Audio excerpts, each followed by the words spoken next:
Buenos días, esto es radionuevaera.es, emitiendo desde internet en el horario habitual, de 11:15 aproximadamente, bueno, un poquito más tarde hoy,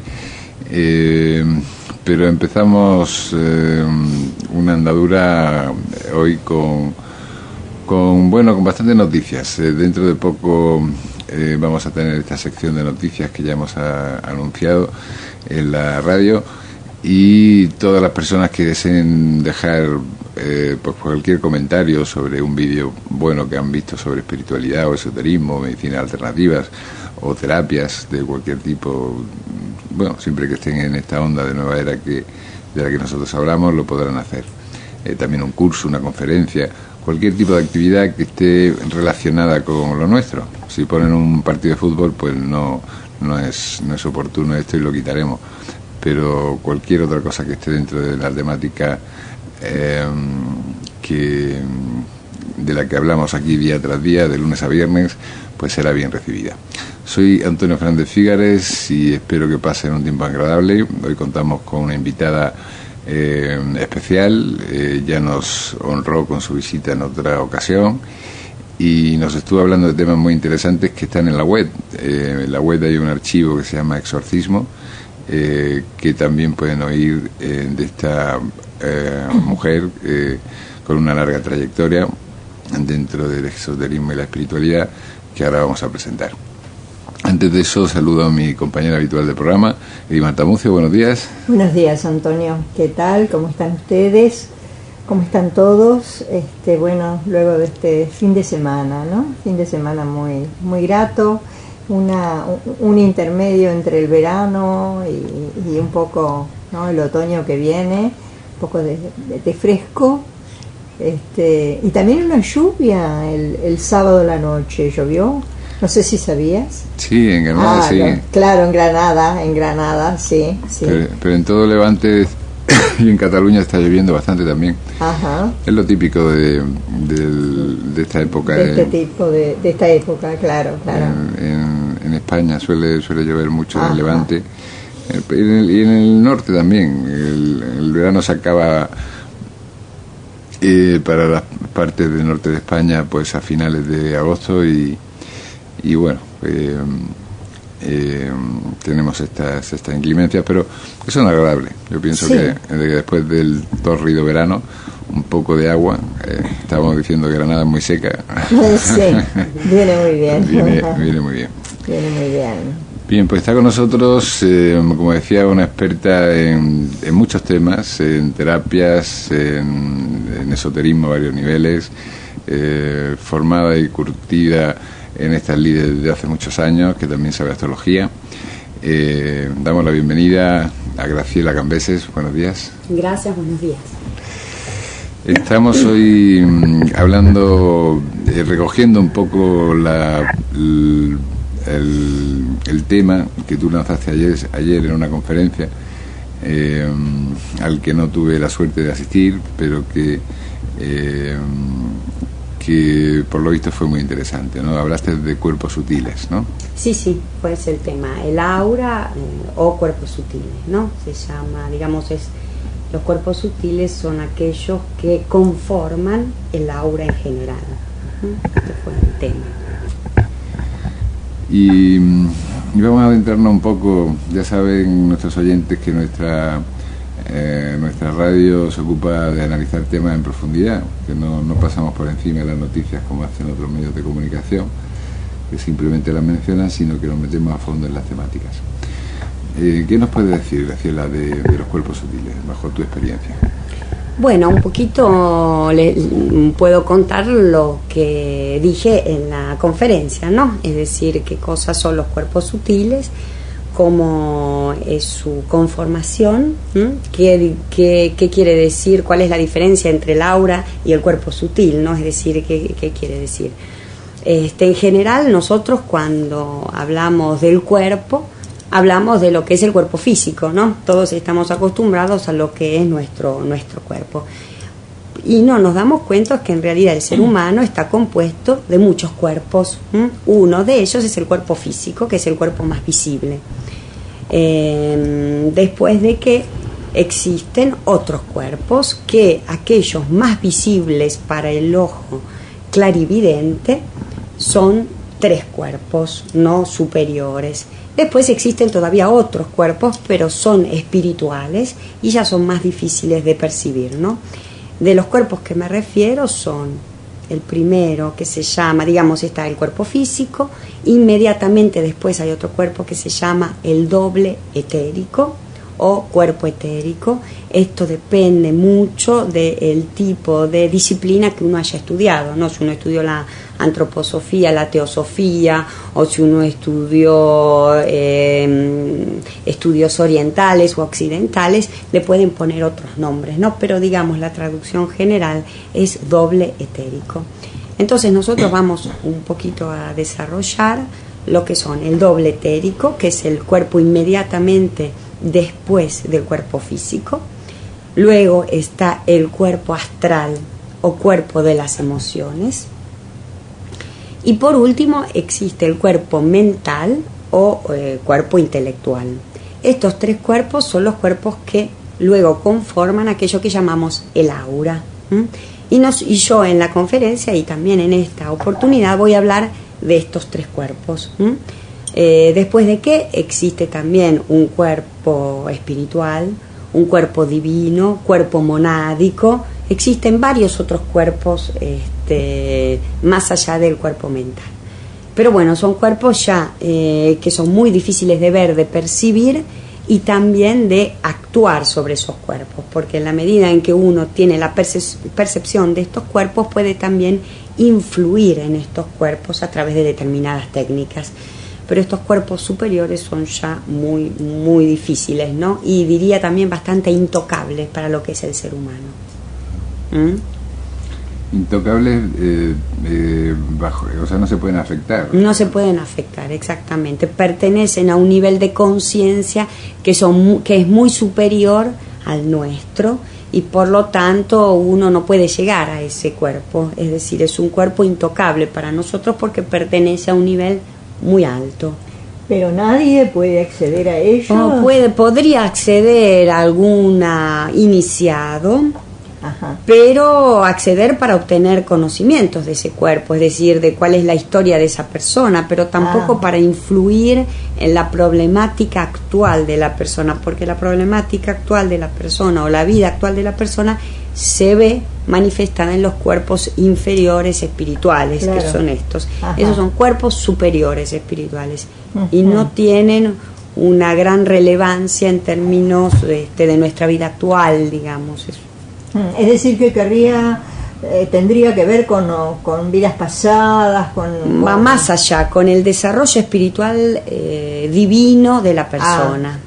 Entonces claro, percibe el desarrollo espiritual divino. Es mucho más allá de lo concebible, ¿no? Sí.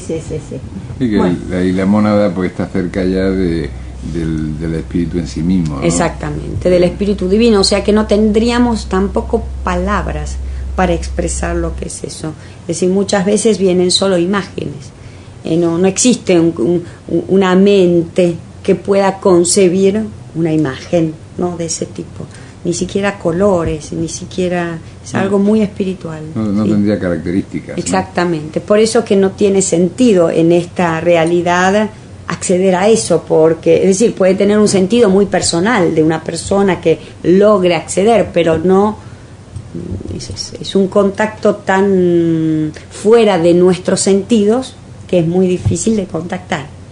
Y también bastante universal, ¿no? Sí. Que pertenece a todo el mundo. Exactamente, sí. Tiene pocas características personales, ¿no? Pocas. Entonces, los que más nos importan, yo creo, son los que se refieren a lo nuestro, a lo que no, a lo que sufrimos, a lo que padecemos, a lo que gozamos, a lo que da sentido a nuestra vida, y cómo se pueden afectar o cómo se puede trabajar con ellos, porque uh-huh, tú eres terapeuta también, ¿no? Sí, terapeuta, digamos, de estos de estos cuerpos, ¿no? Como vos decís, tiene que ver con un factor individual. ¿no? Tienen que ver cada cuerpo, ya estos sí expresan un factor individual de cada persona. Entonces, como decía, existen estos 3 cuerpos.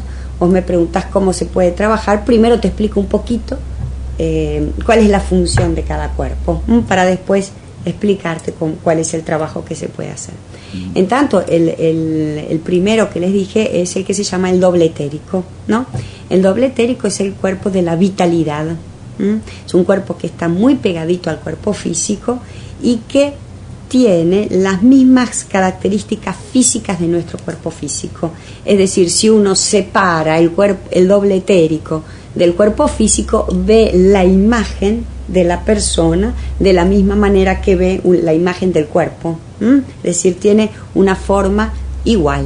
Es como las rayas de la imagen, ¿no?, de la persona. Mientras hay otros cuerpos, como por ejemplo el cuerpo astral y el cuerpo mental, que no tienen la imagen exacta del cuerpo físico de la persona, ¿sí? Sería algo parecido a como cuentan un poco algunos libros o aparecen en películas, la imagen de un fantasma, ¿no? O de un espíritu que puede aparecer en un momento determinado, ¿no? Tendría este cuerpo doble etérico, ¿no? Sí. Si la imagen es nítida, es esa. Si la imagen del fantasma es como una imagen más así blanca y sin muchas especificaciones, no sé, si uno puede decir es delgado, es alto, tiene los brazos largos, eso es el cuerpo etérico. Si no, ya es una cosa más sin forma, entonces ya no es tanto la forma etérica, pero en general cualquier entidad utiliza ese cuerpo etérico para manifestarse, porque ese es el cuerpo de la vitalidad, ¿no? Es decir, ese cuerpo habla de la energía vital de la persona. Ahora, ese cuerpo que se manifiesta así, ¿no? Eso no. Digamos que no tiene rostro, o sí aparece un rostro, o el rostro es lo que uno presiente que es. No, en general se puede ver también el rostro. ¿Ah, sí? Sí. Ajá. Sí. Pero también tiene que ver con lo que uno presiente. No, se ve la persona. Ah. Se ve la persona que... Sí. Que sería como una especie de imagen holográfica. Sí. ¿No? Sí, porque se dice en el mundo espiritual que ninguna persona puede vivir sin el doble etérico, porque es el factor energético de la persona. Es decir, el cuerpo material nuestro se alimenta de la comida que comemos, pero el cuerpo espiritual, la fuerza verdadera de la persona, la energía de una persona, está dada por su cuerpo etérico. Es decir, ese es el cuerpo de energía. Sí. Entonces tenemos el cuerpo de energía, tenemos tiene muchas funciones este cuerpo, ¿no? No sé si querés que te las describa o querés que pase a contar los otros cuerpos. Vos habías contado algo muy interesante que me pareció en esta charla que diste, de, por ejemplo, cuando dan una anestesia. Eso me parece muy interesante para saber, porque mucha gente como que no lo percibe, ¿no? Sí. Entonces el cuerpo etérico, yo lo que explicaba es que no se puede nunca separar del cuerpo físico. Digamos, es el único de nuestros cuerpos espirituales que no puede abandonar el cuerpo físico. En el momento en que el cuerpo etérico abandona el cuerpo físico es en el momento de la muerte. ¿Y cómo se abandona? ¿Es como que, digamos, desaparece o no, se aleja? Se aleja con la misma forma, se va alejando. Con la misma forma se va alejando. Me imagino que se alejará y se elevará, ¿no? Y se eleva. Exactamente. ¿Y por dónde se aleja? ¿Por arriba? Digamos, sí, por la cabeza o por los pies. Pero bueno, es otro tema, el tema de la muerte, ¿no? Yo lo que quería de todas maneras expresar es que el cuerpo etérico tiene siempre que estar junto al cuerpo físico, no se puede separar. En el momento en que se separa, se pierde la vitalidad, ¿no? Perdiendo la vitalidad, el cuerpo pierde su fuerza, es decir, el cuerpo cae. Entonces conté, por ejemplo, la experiencia del médium. El médium, lo que le sucede es que en el momento en que toma otra presencia, el cuerpo etérico se separa. El de él, ¿no? El de él pierde el cuerpo etérico, y esta pérdida de cuerpo del cuerpo etérico es que ve al medium caerse, ¿no? Que pierde totalmente, que no se puede mover. El medium, cuando tiene esta posesión, digamos, porque es una forma de posesión de otra entidad, no se puede mover, pierde totalmente la funcionalidad de su cuerpo físico porque no tiene el cuerpo etérico. Es decir, uno que siempre cree que es el cuerpo físico el que tiene la fuerza, no se da cuenta que si no tiene el cuerpo etérico, pierde todas las fuerzas, porque es el cuerpo etérico el que mantiene la vitalidad del cuerpo físico. Entonces se explicaba que, por ejemplo, en el momento en que una persona le dan una anestesia, por ejemplo, uno se tiene que sacarse un diente, ¿no? Le dan una anestesia en la boca, a nivel físico, bueno, sucede todo lo que los médicos, los dentistas saben que sucede cuando uno da una anestesia, es decir, se adormenta, no se duerme esta zona. A nivel espiritual, el cuerpo etérico se separa. Y es por eso que uno no tiene la percepción del dolor, porque el cuerpo etérico se separa. Mientras sea una anestesia local, el problema es menor, digamos, porque se separa un pedacito y después vuelve. Pero es peligroso tener esa separación, porque en ese lugar a mí me puede pasar cualquier cosa y yo no lo siento. O sea que también la presencia del doble etérico tiene la función de sentir todo aquello que nos suceda. Y se me ocurre,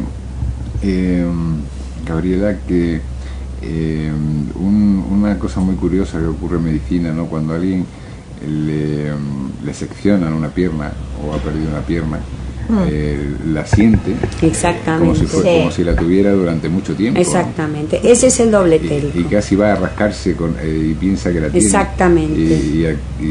O un brazo o una parte del cuerpo, sigue sintiéndola como si estuviera. Porque tarda un tiempo en el cuerpo, esa parte del etérico en digamos, sí, en achicarse. Despegarse. No se despega, se empieza a perder. Se retrae. Se retrae, exactamente, produce una retracción. Entonces es el cuerpo etérico el que uno siente todavía. Y puede tardar entre 6 meses hasta un año y medio, hasta que se retrae. Después uno no lo siente más. Pero es el cuerpo etérico que no se pierde. Claro, pues esa sería la explicación, porque realmente los médicos yo creo que no comprenden por qué. No comprenden. Porque tiene el cuerpo etérico todavía. El cuerpo etérico, porque a uno le cortan una pierna, no se pierde. Se empieza a retraer. No es que se va el cuerpo etérico junto con la pierna cortada. No es así. El cuerpo etérico sigue estando, porque pertenece a todo el cuerpo, ¿no? Solo que al no tener más el aspecto físico, después se empieza a retraer y puede tardar de acuerdo a la vitalidad de la persona. Vos sabés que yo tenía una tía que le faltaba una pierna desde los 14 años. Y ella decía, murió muy mayor, más de 80 años, y ella decía que seguía sintiendo, sobre todo cuando estaba acostada, esa pierna. Seguía sintiendo esa pierna. Así que fíjate que nos llamaba poderosamente la atención, ¿no? ¿Y cuánto tiempo había pasado? 14 años, se habrá muerto, no sé, 80 y tantos. No, pero habían pasado 14 años desde que se la perdió. 14 años le cortaron la pierna. A los 14 años. A los 14 años le cortaron la pierna. ¿Y a los 80 la seguía sintiendo? La seguía sintiendo. Qué barbaridad. La seguía sintiendo. Y para ella era una cosa muy, conmocionante, ¿no? Pero digamos como más leve, cada vez más leve. La sensación era más leve, pero siempre la seguía sintiendo. Qué curioso. Sí. Entonces, seguimos entonces con las características. Entonces lo que quería decir con esto que me había preguntado mamá era que en el momento en que en cambio se da una anestesia total, es ahí que hay un riesgo muy alto de la vida de la persona. Y esto lo saben también muy bien los médicos, porque uno sabe que cuando a uno le dan una anestesia total, sabe que entra en la sala operatoria, pero no sabe si sale, ¿no? Porque en ese momento se retira todo el cuerpo etérico. Y esto es una cosa que el organismo puede soportar no muy bien, es decir, retirado totalmente el cuerpo, porque para que uno no sienta nada, tiene que estar totalmente retirado el cuerpo etérico. Queda todavía una relación que se llama ese famoso hilo dorado, que lo llaman los ocultistas, entre el cuerpo etérico y el cuerpo físico, que mientras no se corte, no se produce la muerte. Y ese es el pequeño hilo que queda, que relaciona el cuerpo físico con el cuerpo etérico en el momento en que se produce la anestesia. Y es por eso que la anestesia es siempre tan delicada, la anestesia total, y que debería hacerse no más que una vez al año, porque el cuerpo tarda mucho en volver a recuperar su funcionalidad luego de que le viene sacado totalmente el cuerpo etérico. Y eso parece que no hay un porcentaje de muerte relativamente elevado en proporción a, vamos, que racionalmente, sin tener en cuenta lo que tú dices, pues cuesta un poco pensar que ese porcentaje de muerte sea tan alto. Claro. Por el hecho de dormir a una persona, ¿no? Parece que hay algo ahí que se desconecta y se va, ¿no? Exactamente. Es muy delicado, es muy delicada la anestesia total. Es una cosa para evitar si uno lo puede evitar, ¿no? Es decir. Y si se da, por ejemplo, una anestesia local, suponete que la operación, pues se puede dar también, ¿no? Sea es menos arriesgada. Ajá. Porque entonces siempre se va a sacar desde ese pedazo, claro, es decir, claro, se retira menos cuerpo etérico. Claro. Que debe estar muy ligado a la conciencia, ¿no?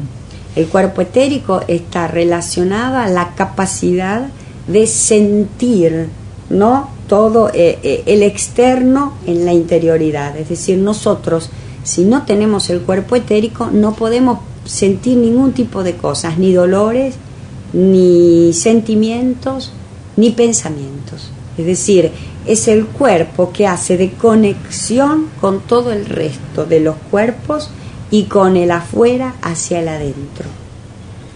Pero en cuanto a órgano de percepción, por lo tanto, está muy ligado a la conciencia. A la conciencia, sí. Sí, no es a la conciencia del sí mismo, es a la conciencia del mundo externo. Es por eso que te hice esta diferencia. Es decir, no es a la conciencia del yo soy quien soy, ¿no? Porque, ¿sabes? Las palabras muchas veces son confusas. Es decir, una cosa es decir, yo siento esto, yo pienso esto, ¿no?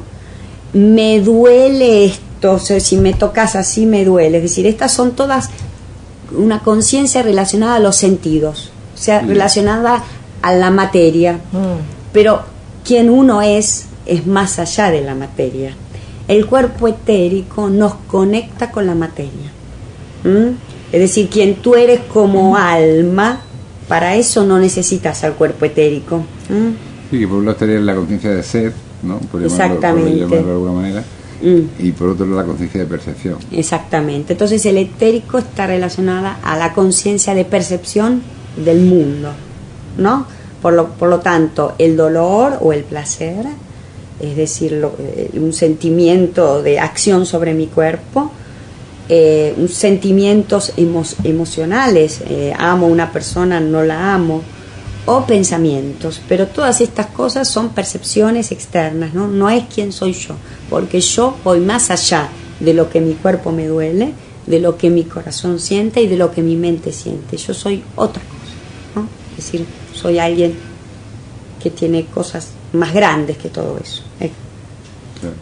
Y la otra parte, Graciela, el otro cuerpo, ese es uno. Bueno, ¿verdad? no sé si es el cuerpo etérico. El cuerpo etérico. El cuerpo astral, en cambio, es el cuerpo que sigue al cuerpo etérico y que tiene una función, es uno de los más, que en general uno lo ve, los más difíciles, ¿no? Un cuerpo muy difícil porque es un cuerpo que tiene que ver con las emociones.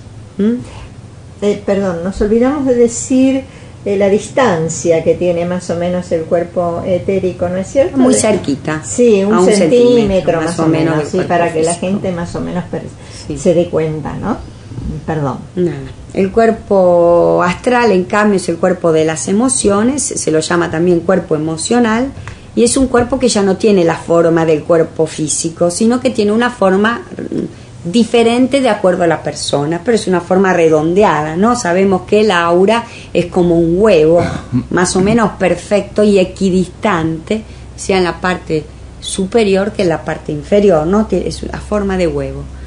Y el cuerpo astral toma un poco esta forma y es el cuerpo que en general los clarividentes lo vemos como con colores. El cuerpo astral es el cuerpo que percibe los sentimientos. La cosa que justamente decía en la reunión y que me hace a veces reír, ¿no? Porque en el mundo materialista en el que estamos, todo decimos ver para creer, ¿no? Todo hay que verlo para creerlo. Pero nunca a nadie se le ocurrió pensar, por ejemplo, o decir, yo tengo un sentimiento, ¿no? Por una persona, digamos que yo tengo un hijo, y yo sé que siento amor por ese hijo, ¿no? Cada vez que lo miro, pruebo un sentimiento. Pero ese sentimiento, ¿qué pruebo? ¿Qué parte de mi cuerpo siente ese sentimiento? Es decir, si somos tan físicos como creemos, ¿no? Si creer que tener cuerpos sutiles uno no lo ve, dice, bueno, yo no creo. Pero ¿con qué siento un sentimiento? ¿No? ¿Con qué lo siento? ¿Con el estómago? ¿Con el intestino? Se supone que con el corazón. Que... Sí, pero el corazón, ¿cómo hace para...? Es decir... No, el corazón no en cuanto a órganos, sino el corazón en cuanto a centro de sentimientos. Claro, ¿no? Pero de nuevo, estamos hablando de una cosa sutil, no estamos como órgano, el corazón tiene su función de sangre, de limpiar, ¿no? No tiene una... Pero todos en este mundo sentimos sentimientos, ¿no? Claro. Pero no es que haya un órgano físico que diga, no, uno habla del corazón y es cierto que el corazón es un centro energético que tiene que ver con un chakra, ¿no? Con un punto de energía que tiene que ver. Pero el cuerpo que realmente permite sentir emociones es el cuerpo astral. Es este cuerpo del cual estamos hablando. Si una persona no tuviera el cuerpo astral, no sentiría sentimiento. ¿Las hay? Sí, y los autistas, No. los autistas pueden tener algún problema en ese... ¿Quiénes? Los autistas. Tienen un cuerpo astral poco desarrollado.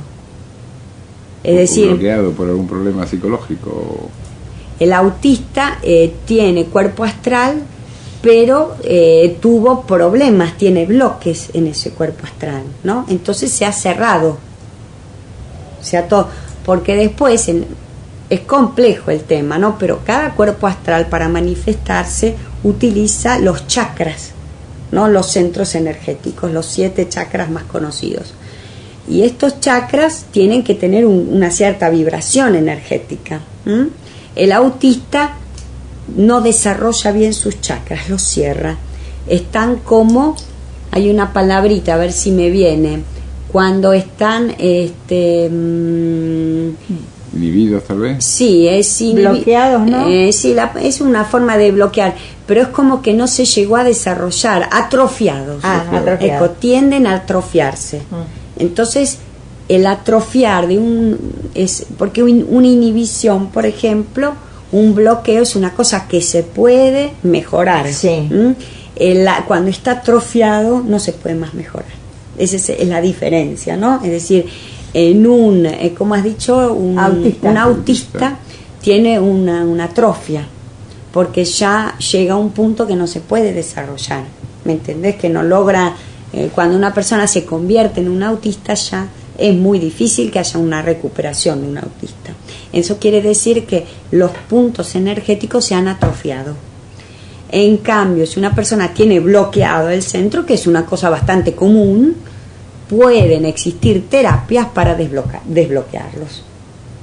Es muy diferente el bloqueo a la atrofia, mientras que hay seres humanos que los han atrofiado, ¿no?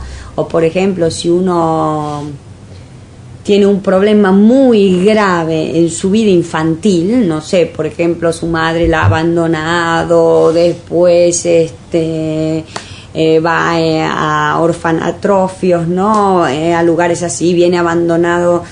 Puede ser que el bloqueo sea tal que la persona nunca llegue a desarrollarlo plenamente, ¿no? Hay algunas cosas que pueden bloquearlo totalmente a un centro por toda la vida terrestre de esa persona. Claro. Esto es muy interesante, ¿no? Yo creo que incumbe a muchas personas. porque cuando nacemos, en teoría, salvo algunas excepciones como puede ser los autistas, que a lo mejor lo traen por karma o por otras cosas, no sé, yo no lo sé, pero cuando nacemos los tenemos bien, y sin embargo los condicionamientos que vamos recibiendo y nuestra forma de interpretar lo que sucede hacen que yo creo que nos creemos algún tipo de coraza emocional y energética, ¿no? Bueno, es un poco delicado este punto, porque esto, Antonio, es como decir, es el huevo o la gallina, ¿no? Fue antes o después. Fue antes o después, porque también nacemos con un determinado karma, con un determinado destino, y como nuestra vida no es la primera, digamos, nosotros somos, todas las personas que estamos encarnados en este momento en la Tierra han tenido muchas encarnaciones precedentes, porque somos almas ya que hemos vivido, esta no es una vida para nadie, una de las primeras vidas. Por lo tanto, estos cuerpos de los cuales yo estoy hablando, que es el etérico, que es el astral y que es el mental, son cuerpos que ya hemos desarrollado en otras vidas y que se guardan siempre en un registro, que se llama un registro akáshico, y que es una célula, ¿no?, que contiene todas las experiencias, todas nuestras experiencias vividas en nuestras vidas pasadas, en cada uno de nuestros cuerpos, etérico, astral y mental, y esto queda guardado, y en el momento en que volvemos a encarnar, volvemos a obtener nuestro cuerpo etérico antiguo, nuestro cuerpo astral antiguo y nuestro cuerpo mental antiguo. Entonces, no es cierto que un niño es tan puro como se cree que es.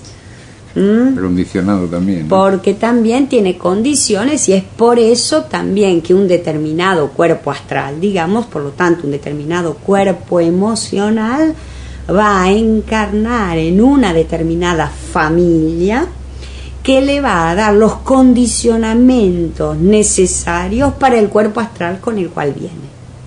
Para trabajar en él, ¿no? Exactamente. A trabajar duro. Y no le echemos la culpa a los otros. No, sin duda. Porque sin duda. nosotros ya traemos condicionamientos tales que nos elegimos la familia que va a favorecer esos condicionamientos. O sea que es un poco para preguntarse si es el huevo o la gallina. Claro, si uno ve una partecito de esto, uno dice, bueno, pero si yo nací huérfana, ¿yo qué culpa tengo? En parte es cierto, pero en parte también es cierto que esa alma eligió nacer huérfana. Entonces, es un poquito el huevo y un poquito la gallina. Sí, aquel dicho que dice que lo que sucede conviene, ¿no? Sí. En alguna medida es así. Claro, no nos queda otra. Lo que pasa es que es difícil asumirlo, ¿no es cierto? Es difícil aceptarlo, hay que tener una visión también un poco más amplia, ¿no? Hay que también creer en otras cosas, porque si no, uno dice, la culpa no es mía. Claro. Si yo he nacido en esta familia, que mi padre me ha pegado desde que nací, o que es un alcoholista, o que mi madre me ha abandonado, bueno, no es culpa mía, ¿no? Sí. En parte es cierto, pero en parte no es cierto, ¿no? Es que uno siempre tiende a no hacerse cargo. No me gusta hablar de culpas, es no hacerse cargo de las cosas.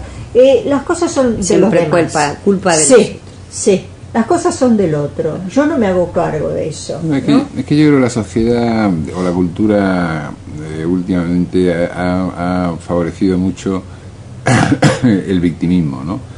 El convertir a mucha gente en víctimas, o en asumir el ser víctima como algo que te da cierto buqué, ¿no? Sí. Es un tema cultural, es un tema religioso y es un tema muy occidental. Claro. Porque si vos te vas a las culturas orientales y a las religiones orientales, no existe el sentimiento de culpa. En cambio, el sentimiento de culpa es una cosa que aquí en nuestra sociedad occidental fue muy fomentado, ¿no? Es por eso que hay tanta gente, sobre todo en Europa, que ama mucho la cultura oriental, porque te libera tanto de los sentimientos de culpa, ¿no? La cultura oriental, la religión oriental, claro, es muy liberadora de la culpa. Acá la religión es culpa. La religión cristiana es la culpa. Fíjate, digamos la religión católica más que cristiana, porque hay una oración por mi culpa, por mi santa, por mi gran culpa. Por mi gran culpa.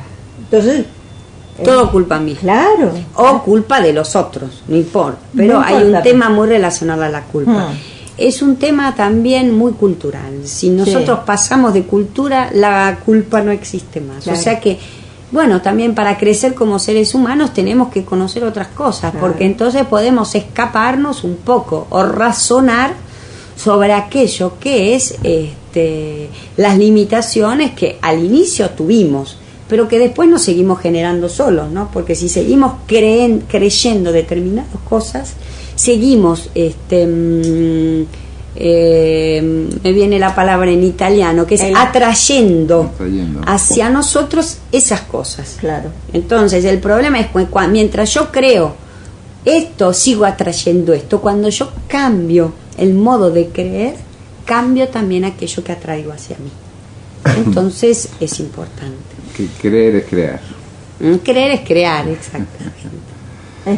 De hecho, coincide la palabra, cuando dice yo creo, es tanto una cosa como la otra, ¿no? Sí, claro. Es crear y es creer.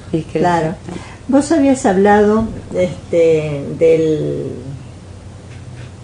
aura. Del aura, ¿no es cierto? De cuando se producen algunos problemas, ¿no es cierto? Eso me pareció muy interesante para contarlo, para que la gente más o menos tenga una idea y bueno, y trate de comprender un poquito más. Bueno, en el aura, sobre todo, el aura tendría que ser, como decía, el aura es el conjunto de estos tres cuerpos: el cuerpo etérico, el cuerpo astral y el cuerpo mental. Este conjunto de tres cuerpos hacen lo que es la piel del aura, ¿no? El aura tiene una superficie que yo la llamo como una piel, que protege a la persona de cualquier problema con el mundo externo espiritual, digamos. Así como nosotros tenemos una piel que nos protege nuestros órganos de cualquier infección que pueda haber en el ambiente, la piel del aura nos protege de cualquier infección que pueda haber en otros planos, porque en otros planos espirituales bajos, no altos, hay también microbios, ¿no? Entonces nuestra aura debe estar muy compacta para protegernos de cualquier intrusión espiritual. El problema es que esta aura muchas veces se rompe por cualquier tipo de trauma que nosotros podamos tener. Es decir, es muy común ver el aura con fisuras. El aura generalmente tiene fisuras. Tiene fisuras, de nuevo, lo digo, en los puntos energéticos, porque el aura emite más energía en los puntos, en los 7 chakras. Y entonces es ahí donde uno ve que se rompe a partir de cualquier problemática de la persona, de cualquier problema emotivo, de cualquier crisis, de cualquier abandono, de un accidente, de una operación. Es decir, cualquier tipo de crisis genera una reacción en la persona y en el aura, dependiendo cuánto sea fuerte la persona emocionalmente y sobre todo la edad de la persona y la posibilidad de sostener una crisis. El aura se rompe, ¿no? Y por ahí puede entrar entonces microbios o situaciones que van a impedir el normal desarrollo del aura. Esto es lo que se observa en la medida en que uno mira el aura, ¿no? Ve los conflictos y los puntos que pueden estar bloqueados o disturbados en el aura de una persona. Y nos quedaba un cuerpo, ¿no? El mental. Exactamente, ¿no? El cuerpo mental es un cuerpo que desarrollo brevemente porque es un cuerpo que, digamos que en este planeta nosotros hemos desarrollado nuestro cuerpo físico, nuestro cuerpo etérico y nuestro cuerpo astral en otras dimensiones, ¿no? Que en este momento no quiero profundizar sobre este tema porque es un tema muy largo y muy vasto, pero lo hemos desarrollado en otras dimensiones. En cambio, en este planeta Tierra nosotros venimos a desarrollar aquello que es el cuerpo mental, es decir, la capacidad de razonar. De razonar en términos concretos, como por ejemplo estamos hablando en este momento, o de razonar en términos abstractos, que ese es el cuerpo mental superior, porque hay dos cuerpos mentales, uno inferior y uno superior, que sería, por ejemplo, lo que es el álgebra, lo que es la matemática, lo que es la capacidad de, no de hablar, sino de razonar, sino es una mente mucho más intuitiva, ¿no? En esto se dividen estos dos cuerpos mentales. El cuerpo que uno percibe en general es el cuerpo mental inferior, o el cuerpo mental abstracto, que ese se percibe mucho menos y está mucho menos desarrollado en nuestra humanidad, digamos. El cuerpo mental inferior es el cuerpo que en este momento nos permite de razonar y nos permite entonces cambiar también parámetros emocionales a través del comprender las cosas. No es que porque uno comprende cambia, pero al menos hizo un 50%. Si uno dice, yo tengo un problema con los hombres, o yo tengo un problema con las mujeres, o yo tengo un problema con el dinero, ya comprendió el 50% de su problema. Después está el resto del 50%, que está en planos emocionales y está en planos también físicos, ¿no? Pero digamos que es el cuerpo mental el que nos permite comprender, y eso es una cosa que estamos desarrollando en esta época.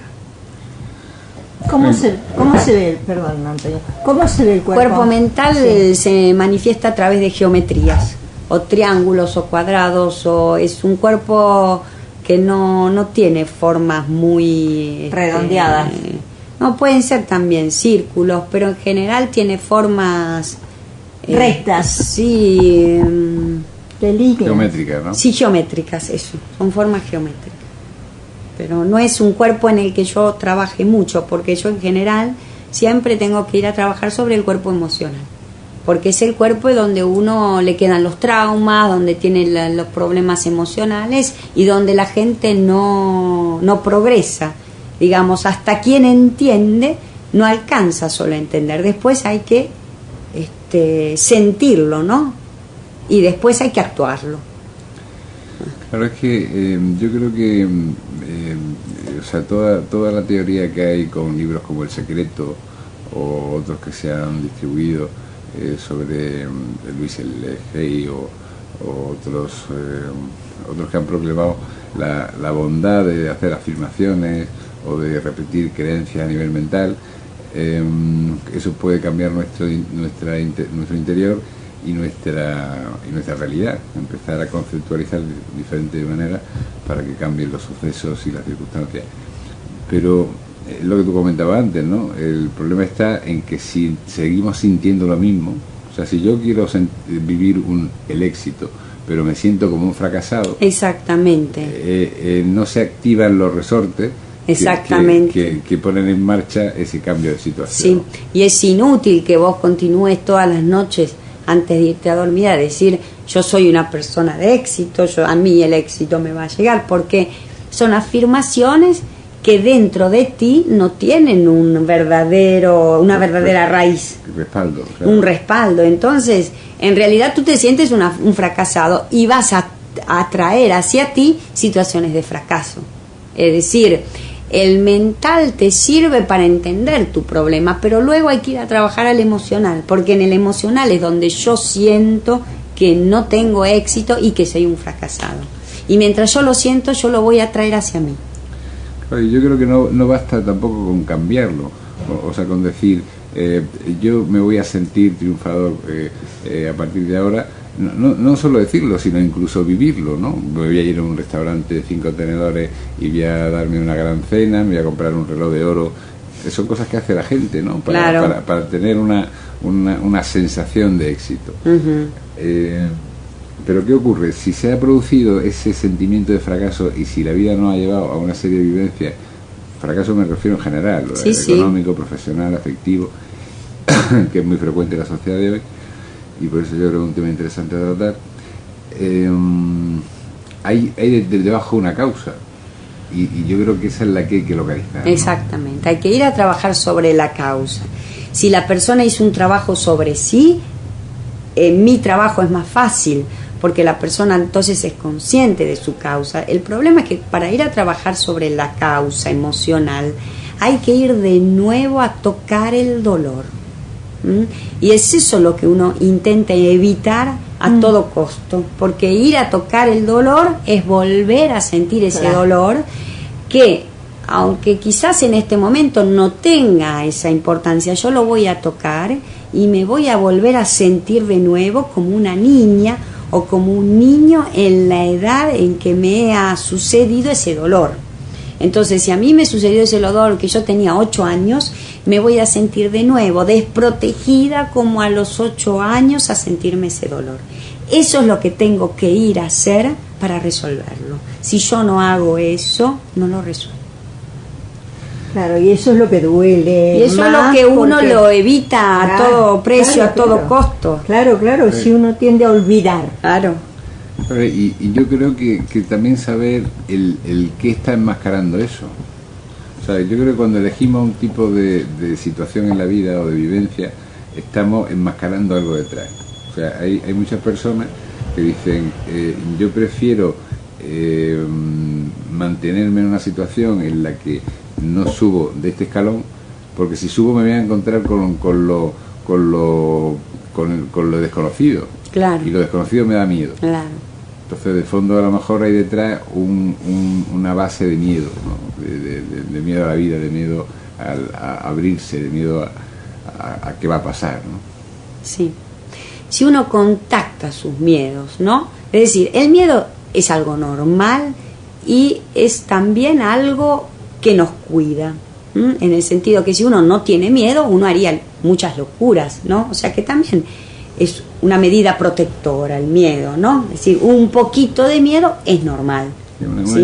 Una llamada de la prudencia. Exactamente, es como decir, bueno, voy a hacer un viaje, voy a cambiar de país, me voy a ir a otro país y voy a hacer una experiencia. Tener un poquito de miedo está bien, pero que el miedo no me deje hacer la experiencia, eso es un límite. Entonces no es el problema el miedo, sino el nivel de miedo que yo tengo, ¿sí? Porque las emociones las sentimos todos y eso no está mal. Si yo siento miedo, siento rabia, siento alegría, siento odio, todo forma parte de nuestras vivencias y todas estas cosas las tenemos que sentir porque forma parte de quién somos. Si yo quiero sentir alegría, tengo que también sentir rabia y tengo que también sentir tristeza, si no, nunca voy a sentir alegría verdadera. La gente quiere evitar los feos sentimientos y no es evitándolos que la gente tiene que saber vivirse también los feos sentimientos, porque es así como uno puede vivir también los lindos. Entonces no es el problema el miedo, el problema es si el miedo no nos deja hacer cosas, porque yo también tengo miedo antes de ir a una conferencia y antes de decirla. Claro que tengo miedo, por suerte tengo miedo, porque quiere decir que estoy viva. Después, eso no quiere decir que yo no voy y no tengo la conferencia. Voy, tengo la conferencia y estoy contenta que vencí mi miedo. Y como vencí ese miedo, mañana, si tengo que ir a tener una conferencia más grande o en un lugar más importante, tengo detrás mío, en mis espaldas, el hecho de que vencí ese miedo y me fui bien. Entonces tengo dónde apoyarme. Adquiere valor.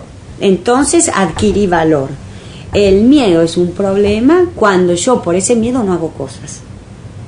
Cuando ese miedo me detiene, cuando ese miedo me frustra, cuando ese miedo no me deja ser quien yo quiero ser. Ahí es donde hay un problema de raíz que tengo que ir a elaborar. Sí, pero hay una especie como de retroalimentación del miedo, ¿no? O sea, a veces el miedo natural que tendríamos lo exageramos internamente, lo excitamos. Porque no está elaborado, porque no se fue nunca a ver el miedo primordial, aquel miedo que después me genera todo el resto de los miedos. ¿Me entendés? No se fue nunca, porque en realidad el miedo a vivir es la base de todos los miedos. Es el miedo a la experiencia. ¿Me entendés? Es la base de cualquier sentimiento. Por ejemplo, una vez mi psicóloga me decía, si tú te levantas a la noche y te golpeas vas oscuras, ¿no? No prendes las luces y te golpeas con una mesita, ¿no? La pierna. ¿Qué es lo primero que haces? Y yo le digo una mala palabra, ¿no?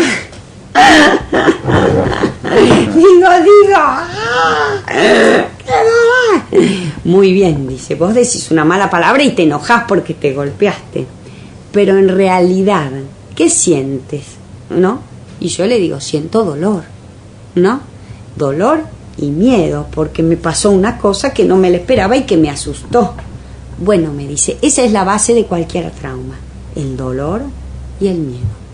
Después, si uno es agresivo, si uno es miedoso, si uno es triste, no importa, todas esas son modalidades en las que en realidad se relacionó con el mundo para evitar de sentir miedo y dolor, que es a la base de cualquier trauma.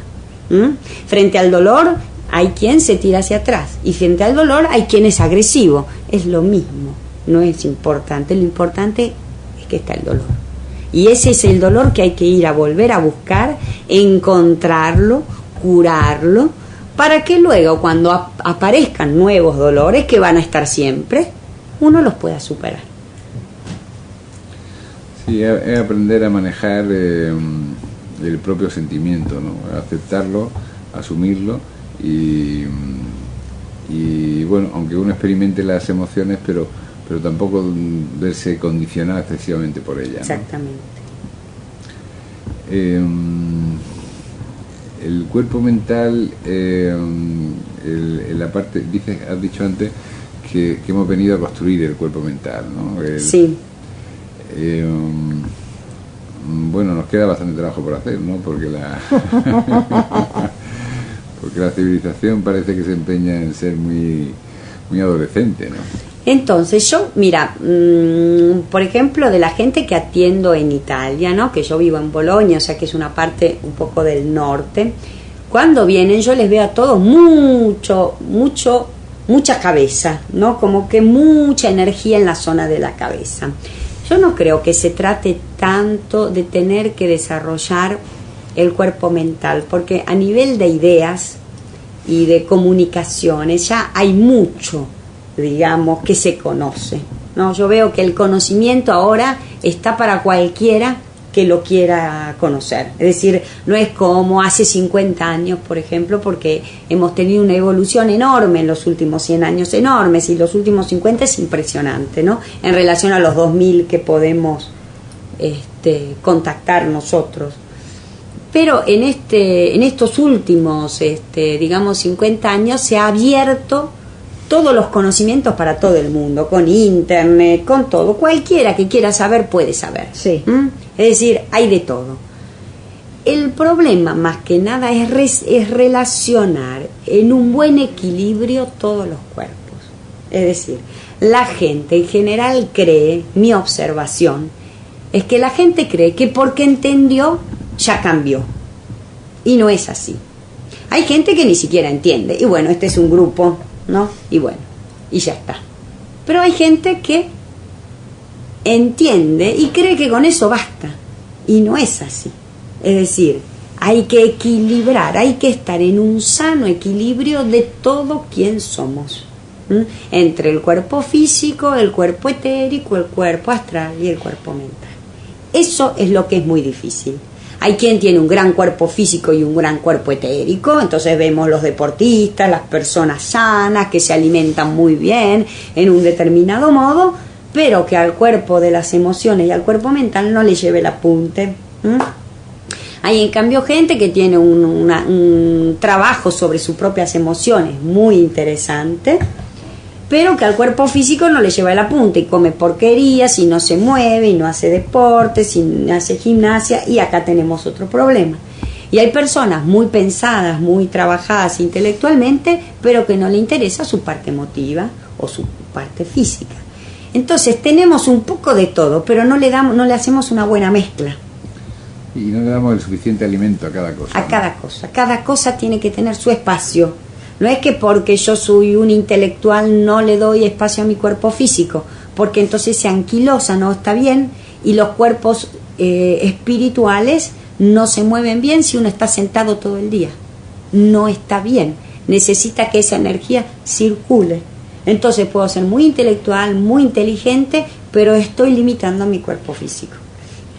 Y es tremendamente frecuente eso, ¿no? Muy frecuente.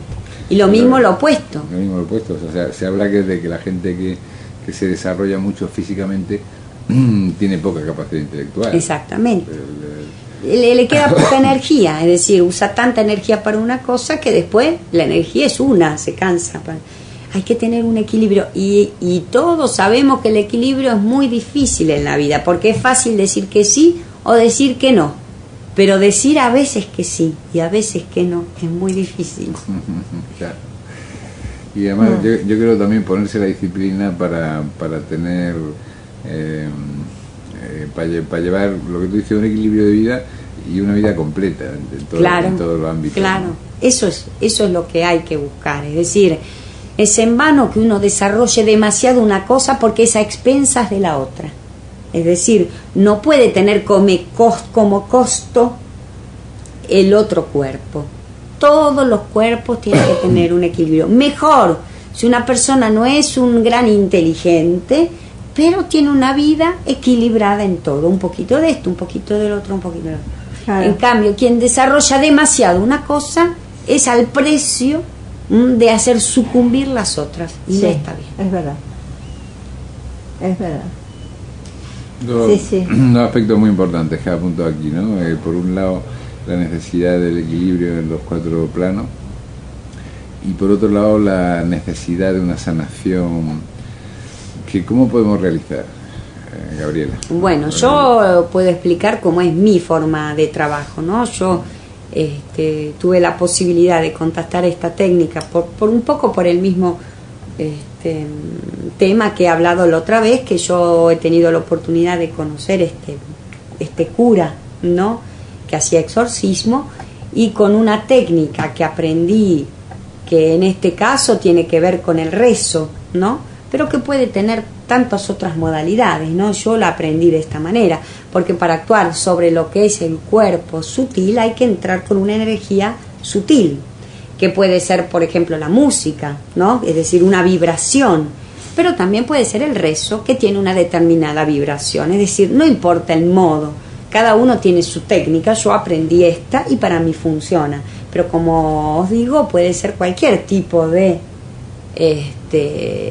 técnica con el cual una persona que tenga esta capacidad natural de curar al otro pueda entrar en el cuerpo astral del otro. Yo lo que realizo es primero observar el cuerpo astral de la persona, después hablar con la persona y ver dónde la persona siente que tiene su dificultad, si es en el plano afectivo, en el plano económico, en el plano social, dónde. Y a partir de eso, que la persona me cuenta y que un poco me hago idea de la historia de la persona, no sabiendo su familia, cómo es decir, la composición un poco de su historia, yo realizo eso que se llama una operación astral, es decir, entro en el aura a través de determinados movimientos y de determinados rezos, y voy al lugar donde veo que está frenada la energía, ¿no? Donde veo que está impedida, que está bloqueada. Limpio esa zona como si fuera una operación realmente, es decir, yo no es que retiro los cuerpos como se hace la anestesia, ¿no? No es que se retira, se abre, se produce una apertura en donde se abren esos cuerpos, se retira como si uno estuviese operando un cuerpo físico, se retira lo que está bloqueando de la zona, se vuelve a cerrar esta zona y se pone una protección especial en el aura para que haga así que esto pueda vibrar bien y estar protegida en los próximos meses luego de este tipo de operación. Es decir, no queda cicatriz, digamos, porque al abrir me da la sensación de que, bueno, uno está abriendo un cuerpo, ¿no? Está abriendo un cuerpo, luego lo cierra, queda una cicatriz para quien pueda ver los cuerpos espirituales, pero que luego se sana totalmente, es decir, no queda señalado luego. Son cuerpos de luz, o sea que no queda una cicatriz como quedaría en el... Pero quien tiene la posibilidad de verlos, puede ver que está hecho un trabajo. Y ese tiempo es un trabajo que se puede hacer cada 2-3 meses, no es un trabajo que se puede hacer todos los días ni una vez por semana, porque es un movimiento energético de la persona importante. Entonces, ¿y se puede hacer a distancia? Se puede hacer también a distancia, sí. Es un trabajo que se puede hacer a distancia. Y las personas que estoy seguro que habrá muchas que oigan este programa, que tanto se repetirá durante el día de hoy hasta mañana, como se incorporará a la web y estará por más de 2 meses, y quieran ponerse en contacto contigo para solicitar tu ayuda, ¿cómo lo pueden hacer? Bueno, puede haber 2 modos. O se pueden contactar con Edi, ¿no? Que ella va a ver que yo voy a venir a España, porque ya tengo acá en Granada algunas personas que me quieren venir a ver, así que voy a venir más o menos cada 3-4 meses. Yo me voy hoy a Italia y cada 3-4 meses me voy a volver. Así que se pueden contactar con mamá o con Edi. Y de lo contrario también me pueden contactar a mí a través de la mail, de mi mail, que siempre contactándose a través de mamá, que les puede dar mi mail, y podemos charlar a través del correo electrónico. A través del correo electrónico me puede contactar. Dinos por favor tu dirección de correo. Sí, pero bastaría que la contacten a mamá, que claro, si porque tienen como el es de italiano, sí, porque más lío. Sí, la contactan a ella y ella se los pasa. Pienso que es mejor así. Bien, pues todos los interesados que quieran contactar con Graciela, perdón, Graciela Cambeses, que envíen en el botón de contacto de nuestra web. Pueden enviar un mensaje a su atención y les daremos pues todos los datos de contacto, número de teléfono, dirección de mail, para que puedan chatear con ella o bien llamarla por teléfono para solicitarle sus servicios. Ya ven que se trata de algo esencial y fundamental, como es la salud, y no solo la salud, sino la capacidad de generar una vida nueva, ¿no? De cambiar la situación que se está viviendo, siempre que cuando es negativa, de fomentar todo lo positivo que hay y de disminuir o eliminar lo negativo, ¿no? Es un trabajo muy importante de sanación que cuenta con mucha experiencia y que ha llevado ya pues durante bastantes años dando conferencias en distintas partes del mundo y ayudando a muchas personas. Nos vamos a despedir ya, estamos ya un poco al límite del tiempo. Muchísimas gracias. Gracias a ustedes. Soy Antonio Fernández Fígares, me despido de todos ustedes, espero que sintonicen con nosotros mañana. Ya saben que este programa se repite a lo largo del día y informaremos a través de Facebook de forma habitual el tema que tratamos cada día, para que todas las personas que se apuntan, les recomendamos que se hagan fan nuestros y que se incorporen a nuestra web de Facebook, porque así conocerán el tema que vamos a tratar en cada día. De todas formas aparecerá un cartelito en nuestra web en el que se habla, en el que se especifica el tema que tratamos, y así lo haremos como con el día de hoy. Un fuerte abrazo y hasta el próximo programa. Yo soy Edi Marta Mucio, soy la mamá de Graciela. Yo siempre hablo de todo el tema corporal porque es un tema que me agrada mucho, ¿no? Pero bueno, hoy hablamos de algo mucho más sublime, que es el tema espiritual, y también de la curación de este tema. Yo creo que la curación de este tema daría como consecuencia una completud muy grande y un avance muy grande en la vida y para la vida. Así que, bueno, les aconsejo que escuchen, que se conecten, que estudien, que vean, que sean conscientes de cosas que pasan o que nos pasan. Muchas gracias, Graciela, que tengas un lindo viaje. Gracias. Y a ustedes, muchas gracias por estar con nosotros y hasta mañana.